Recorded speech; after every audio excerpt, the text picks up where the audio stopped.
Ad un anno dalla sua inaugurazione, la palestra di scherma a Mogliano trova un nome, intitolando il nuovo impianto a Germana Schweiger, campionessa trevigiana, prima donna a vincere una medaglia mondiale nella scherma femminile italiana. Abbiamo concluso da poco le celebrazioni per la giornata internazionale contro la violenza sulle donne e questo è un messaggio importante, si va un po' in continuità. Pochissime vie, pochissimi plessi pubblici sono dedicati alle donne e anche questo è un messaggio importante che abbiamo voluto lanciare all'interno della nostra politica sulle pari opportunità che stiamo portando avanti. Passata da 40 a più di 100 iscritti in un anno, Scherma Mogliano è la seconda società in Italia. Tra i primi maestri l'olimpionico e direttore tecnico della nazionale Andrea Cipressa, la cui figlia Erika, medaglia di bronzo a Tokyo, è cresciuta nella scherma moglianese quando l'impianto era solo una piccola palestra.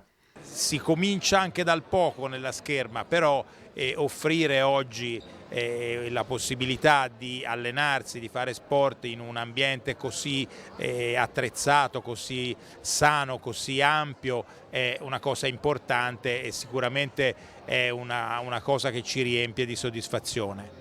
La storia di Germana Schweiger anche in una biografia presentata con l'occasione e che racconta l'alba della scherma femminile italiana. Questo libro nasce un po' per caso, dopo aver visto una fotografia di questa campionessa in un giornale degli anni 30.